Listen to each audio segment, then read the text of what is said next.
वो शख्स जिसके ससुर जवाहरलाल नेहरू आजाद भारत के पहले प्रधानमंत्री थे।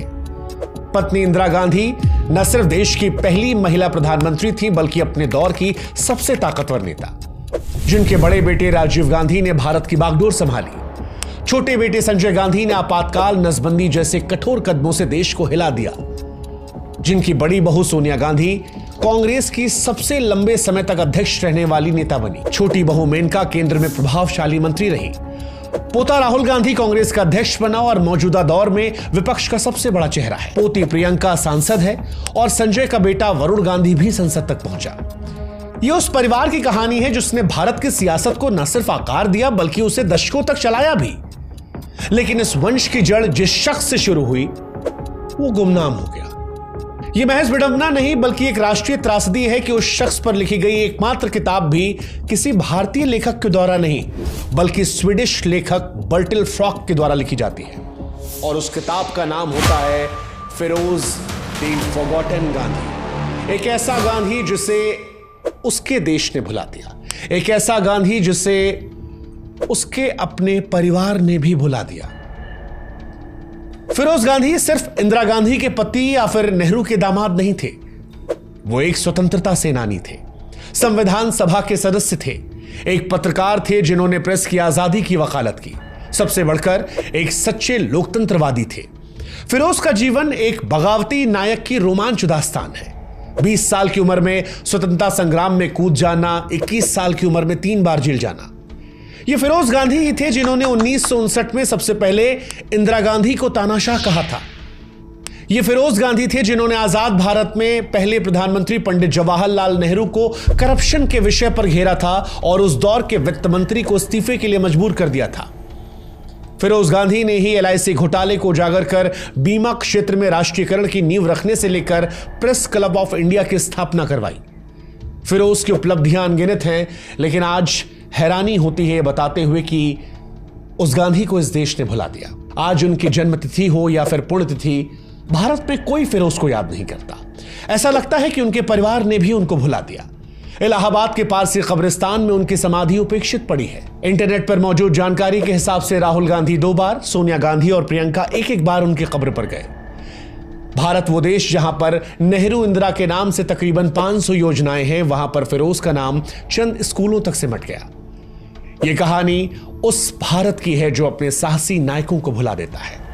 यह कहानी है सबसे दिलेर, सबसे दिलचस्प लेकिन सबसे बदनसीब गांधी की। फिरोज गांधी के बारे में जब चर्चा भी होती है तो सवाल सिर्फ उनके पारसी या मुसलमान होने तक रह जाता है। आज इस कहानी में फिरोज की किताब के हर पन्नों को हम पलटेंगे, लेकिन इससे पहले कि फिरोज के बारे में हम आपको बताएं, हम आपसे गुजारिश करेंगे कि आप भी हमारे साथ जुड़िए, व्हाट्सएप पर जुड़कर हमारी ताकत बनिए ताकि ऐसे किस्से कहानियां जब हम लाएं तो वो आप तक आसानी से पहुंच जाए। व्हाट्सएप का लिंक हमने डिस्क्रिप्शन में और कमेंट सेक्शन में दे रखा है। शुरुआत करते हैं फिरोज की। 1912 की एक गर्म सितंबर की सुबह बॉम्बे के एक साधारण पारसी परिवार में एक बच्चे का जन्म होता है। उसका नाम रखा जाता है फिरोज जहांगीर गांधी। उनके पिता जहांगीर फरदूस गांधी एक मरीन इंजीनियर थे। मां रतिमाई गांधी एक समर्पित गृहिणी। पिता की मौत के बाद फिरोज अपनी मां के साथ साल 1915 में तब के इलाहाबाद और अब के प्रयागराज में आ जाते हैं। उनके जन्म के साथ ही एक सवाल पैदा होता है कि फिरोज पारसी हैं या कुछ और। फिरोज मुसलमान थे, यह भ्रांति आज भी सोशल मीडिया पर भटकती रहती है। अक्सर राहुल गांधी को निशाना साधते हुए कहा जाता है कि इनके दादा मुसलमान थे। फिरोज गांधी को लेकर अक्सर यह दावा होता है कि फिरोज मुसलमान थे जिनकी शादी इंदिरा से करवाई गई और बाद में महात्मा गांधी ने अपना सरनेम उन्हें दे दिया ताकि राजनीतिक तौर पर नेहरू और इंदिरा को समस्याओं का सामना न करना पड़े।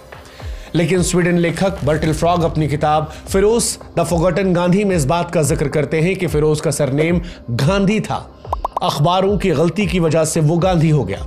कुछ इतिहासकार ये भी मानते हैं कि फिरोज ने महात्मा गांधी से प्रेरित होकर यह नाम आजादी की लड़ाई में अपना लिया था। जो भी हो, गांधी सरनेम उनके साथ एक साये की तरह चिपका रहा। मगर जो तथ्य ऐतिहासिक है, स्पष्ट है, वो ये कि फिरोज पारसी थे और इस बात पर मुहर ऐसे लगती है कि प्रयागराज के एक पारसी कब्रिस्तान में उनकी कब्र मौजूद है। यह कब्र प्रयागराज के ममफोर्डगंज इलाके में है। फिरोज पारसी थे जो स्वतंत्रता संग्राम की आग में कम उम्र में कूद पड़े थे। 1920 के दशक के अंत तक फिरोज एक जोशीले युवा कार्यकर्ता बन गए थे। इलाहाबाद की सड़कों पर भारत छोड़ो और इंकलाब जिंदाबाद के जब नारे गूंज रहे थे, तब फिरोज उस लहर में कूद पड़े। वो कांग्रेस की स्थानीय शाखा से जुड़े, पर्चे बांटने, सभाएं आयोजित करने जैसे तमाम कामों में जुट गए। उनकी बोलने की शैली, दोस्ताना स्वभाव ने जल्द ही उन्हें काफी मशहूर कर दिया था। हालांकि 21 साल की उम्र तक फिरोज 3 बार जेल जा चुके थे।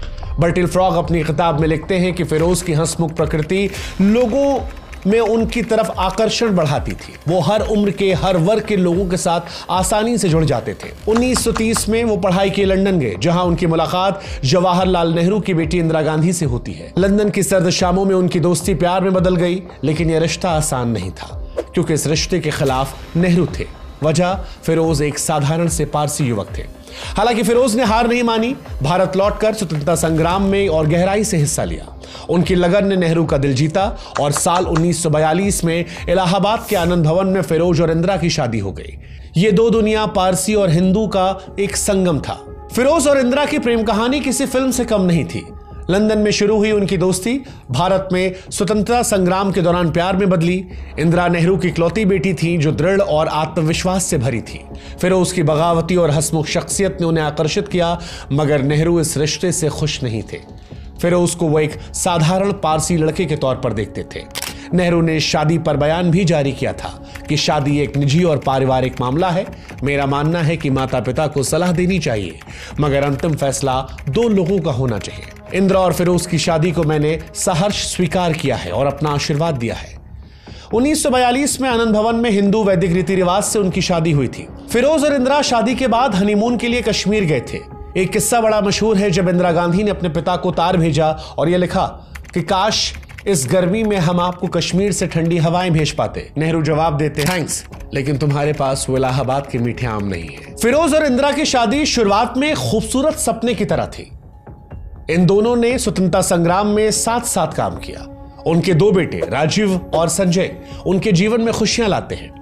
लेकिन जब देश आजाद हुआ तो उनके शादीशुदा जीवन में भी काफी समस्याएं शुरू हो गई। इंदिरा गांधी अपने पिता जवाहरलाल नेहरू की राजनीतिक गतिविधियों में व्यस्त हो गई। वो दिल्ली में नेहरू के साथ रहती थीं, जहां पर उनकी सलाहकार और सहयोगी बन गई थी। वहीं दूसरी तरफ फिरोज रायबरेली में अपने संसदीय काम में डूबे थे। बर्टिल फ्रॉग कहते हैं कि फिरोज और इंदिरा का वैवाहिक जीवन धीरे धीरे तनावपूर्ण होने लगा। फिरोज एक स्वतंत्र और बगावती स्वभाव के व्यक्ति थे जो नेहरू परिवार की छाया में नहीं रहना चाहते थे। फिरोज चाहते थे कि लोग उन्हें उनके काम के लिए जाने, न कि सिर्फ इंदिरा गांधी के पति या जवाहरलाल नेहरू के दामाद के तौर पर। इंदिरा जो अपने पिता की राजनीतिक विरासत को संभाल रही थीं, फिरोज के इस स्वतंत्रता को पूरी तरह समझ नहीं पाई। उनके बीच समय और विचारों का अंतर बढ़ता गया। फिरोज अपने बच्चे राजीव और संजय गांधी से बेहद प्यार करते थे। उनके साथ समय बिताने की लगातार कोशिशें करते थे, लेकिन उनकी व्यस्तता और इंदिरा गांधी के साथ बढ़ती उनकी दूरियों ने उनके पारिवारिक जीवन को प्रभावित किया। बर्टिल फ्रॉग अपनी किताब में लिखते हैं कि फिरोज अक्सर बच्चों को कहानियां सुनाते, उन्हें हंसाते, लेकिन उनके मन में एक खालीपन था जो उनके और इंदिरा गांधी के रिश्ते की ठंडक से आता था। 1952 में फिरोज ने रायबरेली से लोकसभा का चुनाव जीता। संसद में कदम रखा। उनकी निडरता और स्वतंत्र सोच ने सभी को चौंका दिया था। बर्टिल फ्रॉग अपनी किताब में उनकी 3 बड़ी उपलब्धियों को रेखांकित करते हैं, जिसमें एक मुद्रा केस, दूसरा जीवन बीमा और तीसरा प्रेस की स्वतंत्रता। 1957 में मुद्रा शिपिंग स्कैंडल ने भारतीय राजनीति में तूफान मचा दिया था। फिरोज ने इस घोटाले को उजागर किया, जिसमें बड़े उद्योगपतियों और सरकारी अधिकारियों की साठगांठ थी। संसद में फिरोज गांधी के तीखे सवालों ने उस दौर की नेहरू सरकार को जवाब देने पर मजबूर कर दिया। रात भर दस्तावेज खंगालने और गवाहों से मिलने के बाद फिरोज ने ऐसी बहस शुरू करी कि तत्कालीन वित्त मंत्री टी कृष्णचारी को इस्तीफा देने पर मजबूर कर दिया। संसद में मुद्रा केस की बहस के दौरान एक सांसद ने फिरोज को टोकते हुए कहा, आप नेहरू के दामाद हैं, फिर भी सरकार पर हमला कर रहे हैं। फिरोज मुस्कुराते हुए जवाब देते हैं, मैं पहले भारत का बेटा हूं, इसके बाद किसी का दामाद या किसी का पति। यह जवाब फिरोज की निडरता का प्रतीक बन गया। फिरोज ने जीवन बीमा के राष्ट्रीयकरण की भी वकालत की। उन्होंने संसद में कहा कि निजी बीमा कंपनियां गरीबों का शोषण कर रही हैं। राष्ट्रीयकरण से हर भारतीय को सस्ता और सुरक्षित बीमा मिलेगा। उनकी मेहनत 1956 में रंग लाई, जब जीवन बीमा निगम LIC की स्थापना हुई। यह संस्था आज भी भारत की अर्थव्यवस्था के मजबूत हिस्सा है। मौजूदा दौर में अक्सर प्रेस के फ्रीडम को लेकर सवाल उठाया जाता है, लेकिन आपको यह बात जानकर हैरानी होगी कि फिरोज गांधी अपने दौर में स्वतंत्रता के बड़े हिमायती थे। उन्होंने प्रेस की स्वतंत्रता विधेयक को पेश किया था ताकि पत्रकार सरकारी दबाव से मुक्त रहें। हालांकि यह विधेयक पास नहीं हुआ, लेकिन इस विधेयक को पेश करना उनकी दूरदर्शिता को दिखाता है। आज का प्रेस क्लब ऑफ इंडिया उनके द्वारा स्थापित फिरोज गांधी ट्रस्ट की देन है। फिरोज गांधी वो पहले शख्स थे जिन्होंने इंदिरा गांधी को तानाशाह कहा था। फिरोज जिस तरह से पार्लियामेंट में काम कर रहे थे, कहा जाता है कि जवाहरलाल नेहरू उससे बहुत खुश नहीं थे। इंदिरा ने भी अपने पति फिरोज की कभी तारीफ नहीं की। फिरोज ऐसे पहले शख्स थे जिन्होंने इंदिरा गांधी के कथित तानाशाह रवैये को सामने रखा। 1959 में फिरोज ने इंदिरा को डिनर टेबल पर नेहरू के सामने पहली बार तानाशाह कहकर बुलाया। आनंद भवन में फिरोज के मुंह से निकले ये शब्द सभी को हैरान करने वाले थे। ऐसा इसलिए हुआ था क्योंकि चुनाव के बाद केरल में बनी वामपंथी सरकार को इंदिरा हटाने की लड़क थी और वहां राष्ट्रपति शासन लगने जा रहा था। उन्होंने अपने एक भाषण में भविष्यवाणी की थी कि देश में आपातकाल घोषित कर दिया जाएगा। फिरोज गांधी का अपने ससुर जवाहरलाल नेहरू के साथ रिश्ता सम्मान लेकिन तनाव का मिश्रण था।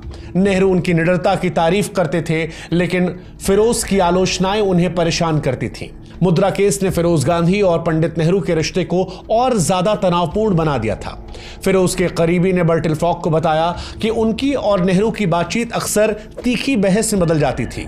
फिरोज नेहरू को सम्मान तो करते थे, मगर उनकी नीतियों से वो सहमत नहीं थे। एक बार नेहरू के साथ नीतिगत बहस में फिरोज गांधी ने कहा कि पंडित जी, अगर हम गलतियों को नहीं सुधारेंगे तो फिर आजादी का मतलब क्या है। कहा जाता है कि नेहरू तब खामोश थे, लेकिन बाद में नेहरू अपने सहयोगियों से बोले कि फिरोज में वो आग है जो मुझे अपने युवा दिनों में दिखती थी। ये बात फिरोज की बेबाकी और नेहरू के प्रति उनके सम्मान को दर्शाती है। फिरोज गांधी की जिंदगी में जो कुछ सवाल उठते हैं वो अक्सर कई महिलाओं से उनके रिश्ते को लेकर उठते हैं। फिरोज और इंदिरा की शादी शुरुआत में एक प्रेम कहानी थी, लेकिन आजादी के बाद उनके रिश्ते में दरार आ गई। इंदिरा नेहरू की राजनीतिक गतिविधियों में डूब गई और फिरोज गांधी अपनी अलग पहचान बनाने के लिए संघर्ष करने लगे। बर्टिल फ्रॉग ये लिखते हैं कि फिरोज नेहरू परिवार की छाया में नहीं रहना चाहते थे।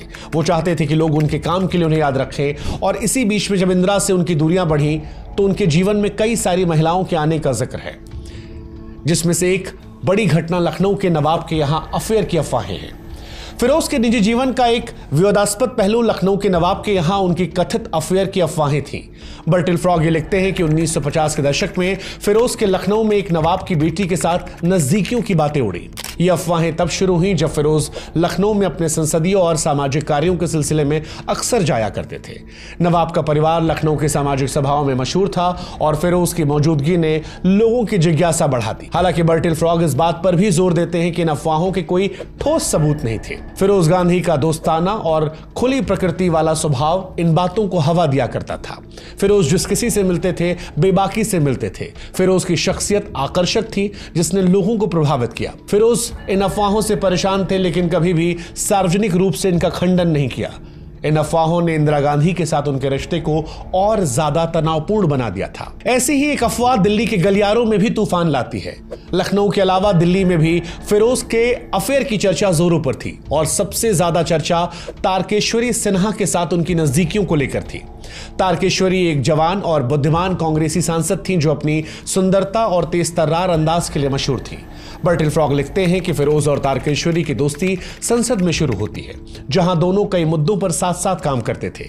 उनकी बातचीत और हंसी मजाक ने दिल्ली के राजनीतिक गलियारों में तूफान मचा दिया था। कुछ लोगों का यह मानना था कि यह दोस्ती प्यार में बदल गई, लेकिन बर्टिल फ्रॉग कहते हैं कि इन बातों के कभी सबूत नहीं मिले। फिरोज ने इन अफवाहों को कभी मना नहीं किया। इन अफवाहों ने इंदिरा गांधी को काफी दुख दिया, जो पहले से ही अपने पिता की राजनीतिक जिम्मेदारियों में उलझी थी। फिरोज ने इन बातों को नजरअंदाज किया, लेकिन उनके और इंदिरा के रिश्ते में ये एक दरार सी बन गई। फिरोज गांधी की मौत साल 1960 में 48 साल की उम्र में दिल का दौरा पड़ने से हुई थी। उनकी अंत्येष्टि हिंदू और पारसी रीति रिवाजों से की गई थी। उनका पार्थिव शरीर 3 हिस्सों में बांटा गया था। एक हिस्सा संगम में, दूसरा पारसी कब्रिस्तान में और तीसरा हरिद्वार में विसर्जित किया गया था। मगर फिरोज गांधी की असली त्रासदी उनकी मृत्यु नहीं, बल्कि उनकी उपेक्षा थी। इलाहाबाद के मंफोर्डगंज में आनंद भवन की चमक से कुछ मील की दूरी पर उनकी समाधि खामोश पड़ी है। न वहां फूलों की माला है, न कोई आंसू बहाने वाला, बस एक भूला हुआ नायक और उसकी अनसुनी कहानियां। रिकॉर्ड ये बताते हैं कि राहुल गांधी अपनी दादी और पिता की समाधि पर अक्सर जाते हैं, मगर फिरोज गांधी की कब्र पर आखिरी बार वो 2011 में गए थे। सोनिया गांधी 2001 में और प्रियंका गांधी 2009 में एक बार श्रद्धांजलि देने के लिए पहुंची थी। रायबरेली, जिसे फिरोज ने कांग्रेस का गढ़ बनाया, उनकी विरासत को सजोया। फिरोज गांधी मेमोरियल कॉलेज और फिरोज गांधी डिग्री कॉलेज उनकी याद दिलाते हैं। मगर यह विडंबना है कि जिस देश में नेहरू इंदिरा के नाम पर सैकड़ों योजनाएं हैं, सैकड़ों संस्थाएं हैं, वहां फिरोज का नाम कुछ इमारतों तक सिमट कर रह गया। सागरिका घोष की किताब Indira India's most powerful prime minister के अनुसार संजय गांधी अपनी मां को फिरोज गांधी की उपेक्षा के लिए दोषी मानते थे। संजय गांधी का यह मानना था कि इंदिरा की उपेक्षा ने फिरोज की सेहत को बिगाड़ा, जिसके चलते 1960 में उनकी मौत हो गई। फिरोज अपने बेटों से बहुत प्यार करते थे, उनके साथ कहानियां सुनाते हंसते, लेकिन इंदिरा से दूरी ने उनके जीवन को प्रभावित किया था। सागरिका की किताब के अनुसार संजय गांधी और इंदिरा गांधी में फिरोज को लेकर विवाद था। संजय अपने पिता के करीबी थे। किताब में कोमी कपूर की पुस्तक द इमरजेंसी के हवाले से बताया गया कि संजय गांधी का मानना था कि उनकी मां ने फिरोज गांधी की उपेक्षा की, जिसके चलते उनकी सेहत खराब हुई। 1960 में हार्ट अटैक आया और उनकी मौत हो गई। संजय इस बात को लेकर इंदिरा गांधी को दोषी ठहराते थे और मानते थे कि उनके पिता का त्याग किया गया, जिसकी वजह से जो उपेक्षा मिली वो उनकी मौत को जन्म देती है। एक सवाल यह भी उठता है कि क्या इंदिरा गांधी ने अच्छी पत्नी ना होने के चलते संजय गांधी को छूट दी थी? इंदिरा गांधी पर छपी कई किताबों के अनुसार यह भावना है कि उनकी मां ने उनके पिता के साथ अन्याय किया था और इसने इंदिरा को संजय के प्रति भावनात्मक तौर पर कमजोर बना दिया था। किताब में से धृतराष्ट्र सिंड्रोम भी कहा गया है, जहां पर इंदिरा गांधी अपने बेटे के प्रति अंधे प्रेम में उसकी गलतियों को नजरअंदाज करती हैं और खासकर आपातकाल 1975 से 77 के दौरान संजय की बेलगाम शक्ति में दिखा, जहां इंदिरा गांधी की कमजोरियों का फायदा उठाया गया। अब एक सवाल जो सबके मन में आना चाहिए कि गांधी परिवार आखिर फिरोज गांधी को भूल क्यों गया? फिरोज गांधी का नाम नेहरू गांधी परिवार की चमक में कहीं खो क्यों गया? इसकी कई वजह है। एक, स्वतंत्र शख्सियत। फिरोज गांधी कभी भी पंडित नेहरू की छाया में नहीं रहना चाहते थे। उनकी निडरता और सरकार की आलोचना ने उन्हें कुछ कांग्रेसी नेताओं का विरोधी बना दिया था। दूसरी वजह, इंदिरा गांधी की प्राथमिकताएं अलग थीं। इंदिरा गांधी ने अपने पिता जवाहरलाल नेहरू की विरासत को आगे बढ़ाया, जिससे फिरोज गांधी की उपलब्धियां पीछे छूट गईं और उन उपलब्धियों का जिक्र कभी किया नहीं गया। तीसरा, असमय मृत्यु।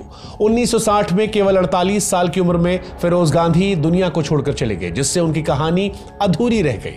चौथी वजह, विरासत की अनदेखी। राजीव गांधी और संजय गांधी भी दुर्भाग्यपूर्ण तरीके से इस दुनिया से गए। असमय मौत ने फिरोज गांधी की विरासत को आगे नहीं बढ़ाया।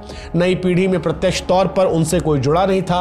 राहुल गांधी, प्रियंका गांधी के सामने शुरुआत से अपनी चुनौतियां थीं, जहां पर उनकी दादी की हत्या, उनके पिता की हत्या और उस बीच में उनकी सिक्योरिटी और मनोवैज्ञानिक तौर पर पड़ने वाले तमाम परेशानियां, तनाव। राहुल और प्रियंका कभी भी अपने दादा के साथ जीवन नहीं गुजारते हैं। शायद एक ये भी वजह हो सकती है कि वो उनके साथ इतने क्लोज नहीं हो पाए। एक वजह जो और कही जाती है वो ये कि फिरोज गांधी पारसी परिवार से आते थे। आज भी उनकी समाधि जो है वो पारसी रीति रिवाजों से है, लेकिन भारत की सियासत में पारसी बनकर सियासत करना मुश्किल हो सकता है।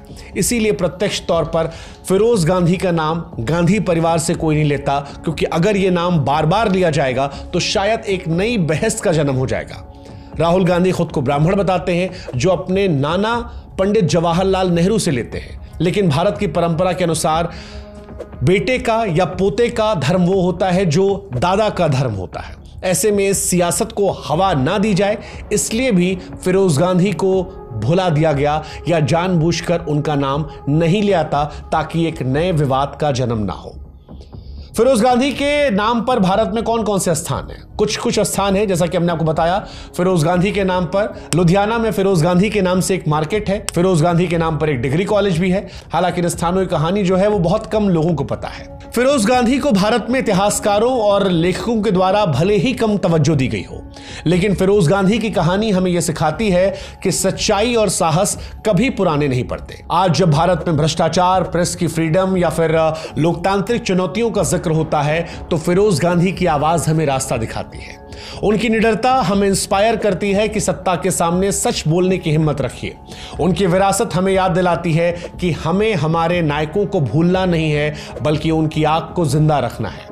फिरोज गांधी का नाम भले ही इतिहास के पन्नों में धुंधला हो गया हो, मगर उनकी कहानी हमारे दिलों में चमकती है। ये एक ऐसे सितारे की गाथा है जो अपने समय में चमका और हमें यह सिखा गया कि सच्चाई की राह पर चलने वाले कभी नहीं हारते।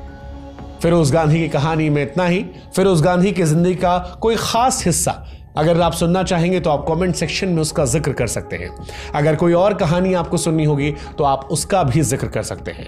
जाते जाते एक बार फिर हम आपसे अपील करेंगे कि आप हमारे साथ व्हाट्सएप पर जरूर जुड़िए, ताकि हमारा आपका रिश्ता जो है वो और मजबूत हो सके। फिरोज गांधी की ये कहानी कैसी लगी हमें कमेंट सेक्शन में जरूर बताएगा। और क्या आप भी मानते हैं कि फिरोज सबसे बदनसीब गांधी थे?